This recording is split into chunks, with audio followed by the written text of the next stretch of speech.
यही चाहना थी कि हमारा दुख मिटना चाहिए। अगर किसी भक्त के मन में होती कि भगवान आपने कृपा करके आकाशवाणी से हमको कह तो दिया कि मैं दुख मिटा दूंगा, आपने अपनी बोली सुना दी, तो आपका रूप का भी दर्शन करा दीजिए ना। तो किसी भक्त की ऐसा न होती तो भगवान दर्शन भी दे देते ना, लेकिन उनको तो काम ही कराना था, तो काम कर दिया बस। ऐसे लोग अपना काम हो गया फिर भगवान को भूल जाते हैं। स्वामी जी महाराज ने कहा कि एक किसी ने भगवान की पूजा बिठाई, उनकी पत्नी बीमार हो गई थी, तो भगवान की पूजा बिठाई, पूजा करने लगे और पत्नी ठीक हो गई कि वो भगवान ने कृपा की, भगवान की हमने पूजा की तो उसका फल दे दिया। पत्नी बीमार थी वो ठीक हो गई, दोबारा बीमार पड़ी तो फिर पूजा बिठा, लेकिन अब की बार भगवान ने ठीक किया नहीं, स्त्री मर गई तो भगवान भी उठा कर फेंक दिया। अब वो भगत थोड़ी था, वो तो एक व्यापारी कहते, व्यापारी था कि भगवान आप हमारी स्त्री को निरोग कर दोगे तो आपकी हम पूजा कर देंगे, निरोग नहीं करेंगे तो पूजा नहीं करेंगे। जैसे कोई ग्राहक आता है और व्यापारी के ये कपड़ा देते हैं, आप इतने रुपये दोगे तो ये कपड़ा दे देंगे, नहीं तो नहीं देंगे। तो उसके लेना होता है, कपड़ा लेना होता है तो रुपये दे देता है तो कपड़ा मिल जाता है, और नहीं देता है तो कपड़ा नहीं मिलता। ऐसे लोग भगवान को व्यापारी की तरह देखते हैं, अपने ही खुद ही ऐसे व्यापार के समान भगवान के साथ में व्यवहार करते हैं, तो भगवान भी उनके साथ में वैसा ही व्यवहार करते हैं। कोई भगवान की भक्ति करता कि हमको धन मिल जाए तो भगवान उनको धन दे देते, धन मिल गया फिर भगवान बैठे रहो अपने घर। ऐसा थोड़ी है कि भगवान अब तो आप हमारे साथ में हो। जैसे गुरु जी ने भक्ति की, ऊंचा पद पाने के लिए तो भगवान ने ऊंचा पद दे दिया, लेकिन गुरु जी ने पश्चाताप किया कि मैंने ये क्या मांग लिया, ऊंचा पद के लिए अभिमान बढ़ जाने वाला है, यही पद मांगा। भगवान मिल गए, भक्ति मांगनी चाहिए थी तो फिर उनको भक्ति भी मिल गई। लेकिन अगर ऐसा किसी के पश्चाताप न हो गए, कोई ऊंचा पद चाहे, राज्य चाहे, तो उसको राज्य दे देते भगवान, और वो राज्य पाकर ठीक है भगवान की हमने भक्ति की थी, हमको राज्य मिल गया, कोई के हमारे को धन मिल गया, कोई के हमारे को परिवार मिल गया, हमारे बेटा हो गया, हमारे विवाह हो गया, हमारे ऐसा हो गया, बस फिर भगवान अपने बैठे रहो। तो भगवान वैसा कर देते हैं, और कभी कभी हित देखते हुए नहीं भी करते। देवता लोग तो हित अहित नहीं सोचते, उनकी तो जैसी वो पूजा करते हैं, अगर ठीक से पूजा कर दी तो देवता तो दे देते वैसा, लेकिन भगवान विचार करते हैं कि इसने धन के लिए मेरी पूजा की है, धन के लिए भक्ति की है, तो मैं इसको धन दे दूंगा तो इसके नुकसान हो जाएगा, तो भगवान देते नहीं। इसलिए लोग भगवान को छोड़ करके देवताओं को बसते हैं कि देवता दे देते, भगवान तो कभी कभी नहीं भी देते। स्वामी महाराज ने लिखा साधक संगी, देवता तो दुकानदार की तरह होते हैं और भगवान पिता की तरह होते हैं।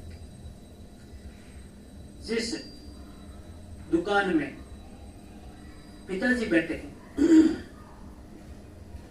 और बेटा पहुंचा रुपये लेकर के, तो मेरे को माचिस दे दो, मेरे को ये छुरी दे दो, तो पिताजी कहते क्या करेगा, छुरी से, आग से कहीं आग लगा देगा, या रुपया ला, तो रुपया छीन लेते हैं और छुरी भी नहीं देते।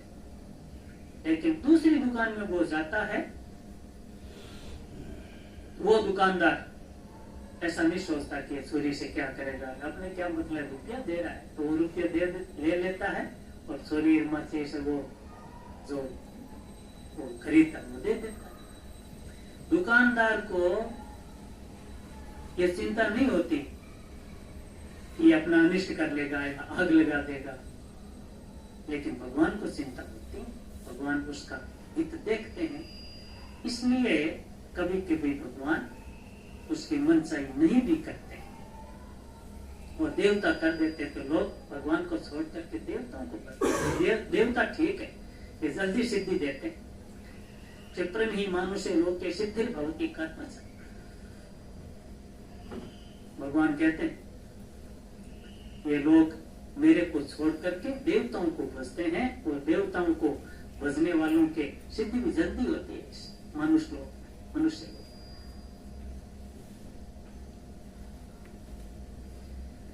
भगवान को कोई देवता की तरह समझता है ना, उनके लिए भगवान देवता रूप रहते हैं। वो भगवान से कुछ मांगता है तो भगवान वो दे देते हैं, उसका कल्याण नहीं करते। लेकिन कोई भगवान को भगवान रूप में देखता है तो उसको भगवान वो चीज भी देते हैं, उनकी मनोकामना भी पूरी करते हैं और कल्याण भी करते हैं। भगवान रूप में नहीं दे करके अपने व्यापार बुद्धि से भगवान से लेन देन करता है, लेन देन भी कर देते। भगवान तो भगत के अनुसार जैसी पूजा करता वैसे ही भगवान हो जाते हैं ना, जैसा चाहता वैसा कर देते।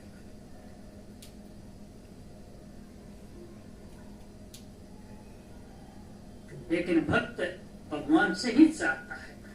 4 प्रकार के भक्त हैं, वो भगवान से ही चाहते हैं। दुख मिटाना भी भगवान से, भगवान ही मिटाओ, धन भी भगवान ही देवो, आर्त जिज्ञासुर अर्थार्थी ज्ञानी, चारों प्रकार के भक्त भगवान को ही भजते हैं। भगवान उदार कहते हैं।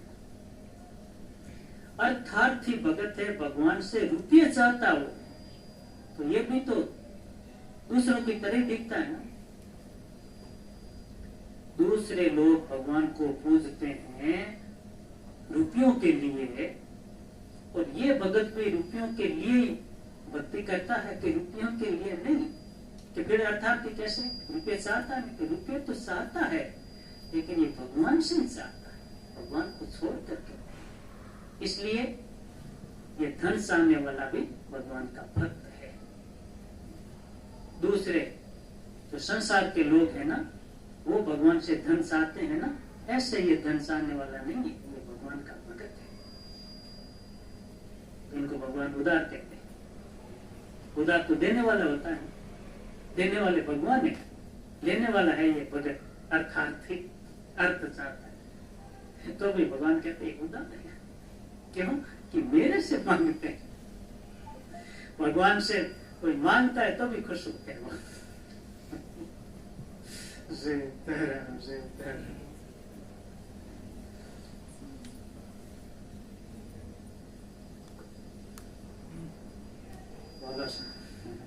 किसी भाई बहन के मन में कोई बात पैदा होती हो, कोई प्रश्न पैदा होता हो, वो महाराज जी से पूछ सकते हैं। कोई जिज्ञासा हो मन में, भगवान के प्रति हो, अपने साधन के प्रति हो, या सांसारिक भी कोई बात हो, तो महाराज जी से सलाह ले सकते हैं।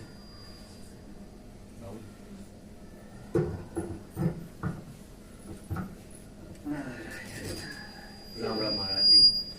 महाराज जी के चरणों में सादर प्रणाम। सभी भक्तजनों को राम राम। महाराज जी, प्रश्न मेरा तो नहीं है, लेकिन मेरे एक मित्र का है। बहुत अच्छे परिवार से हैं, खुशहाल उनका जिंदगी चल रही है, और सुबह सुबह मेरे साथ उनका वॉक होता है, साथ में चलते हैं, दौड़ते हैं।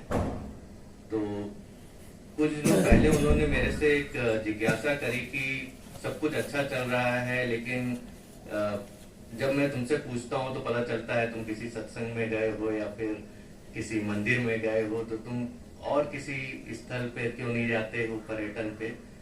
तो अपनी तरफ से जो मेरे भाव थे मैंने उनको बताए, और मैंने उनको कहा कि आप गीता जी का थोड़ा अध्ययन अगर करना चाहें तो मेरे पास साधक संजीवनी पुस्तक है, हम आपको देते हैं। उनको मैंने दी, उन्होंने स्वाध्याय शुरू किया। अच्छा, और आज सुबह उन्होंने मेरे से 2 प्रश्न किए महाराज जी। उन्होंने कहा कि मैं पढ़ रहा हूँ पुस्तक, तो उसमें एक जगह योग के ऊपर था कि 3 तरीके के योग हैं, कर्म योग, ज्ञान योग, भक्ति योग। तो उन्होंने अपना जो उनका विषय था, उन्होंने कहा मुझे लगता है कि कर्म योग में तो मैं अपने कर्म, सत्कर्म, अपने माता पिता की सेवा, अपने परिवार को खुशहाल रखना किस तरीके से रख सकता हूँ, और समाज में भी जो सेवाएं हैं उसमें भी कार्यरत रहता हूँ, सब कुछ करता हूँ। तो शायद कर्मयोग तो मैं कर रहा हूँ, लेकिन भगवान में मेरी आस्था नहीं है, मैं नास्तिक हूँ, तो क्या मेरा कर्मयोग सफल नहीं होगा? दूसरा प्रश्न उन्होंने किया जो भक्ति योग से उनका रिलेटेड था कि जो लोग एक तरफ बैठ के भगवान का नाम रटते रहते हैं और कुछ समाज के लिए नहीं दिखता है उनकी तरफ से योगदान, तो क्या उनका योग अच्छा है या फिर जो मैं कर रहा हूं वो अच्छा है? तो ये 2 प्रश्न थे महाराज जी। आज सौभाग्य मिला आपके फिर से आपके दर्शन करने का, तो मैंने कहा आपके सामने आपके अनुसार उनके लिए क्या सही विचार देने का रहेगा, इसलिए महाराज जी ये प्रश्न है। राम राम।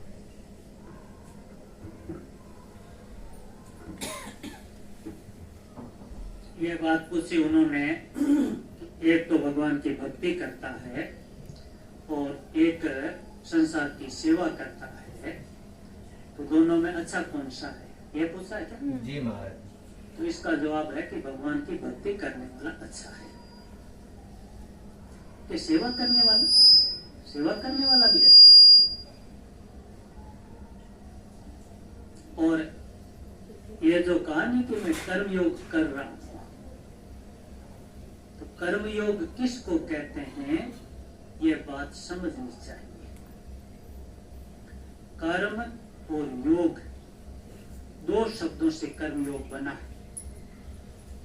तो ये कर्म कर रहे हैं, साथ में योग है कि नहीं? साथ में योग क्या होता है कि कर्म और समता, जो कर्म किया जा रहा है वो सिद्ध हो गया तो राजी हो जाते हैं, और सिद्ध नहीं हुआ तो नाराज हो जाते हैं। तो योग नहीं हुआ, वो कर्म हुआ है, समता नहीं। और अगर सिद्धि और सिद्धि में सम है तो कर्म योग हो गया। तो आप उनसे पूछ सकते हैं कि आप कर्म तो करते हैं लेकिन साथ में योग है कि नहीं। अगर वो कहे कि योग है तब तो कल्याण हो जाएगा, लेकिन साथ में योग नहीं है तो कर्म ही है। इसलिए साथ में योग करो, समता रखते हुए कर्म करो, सेवा करो।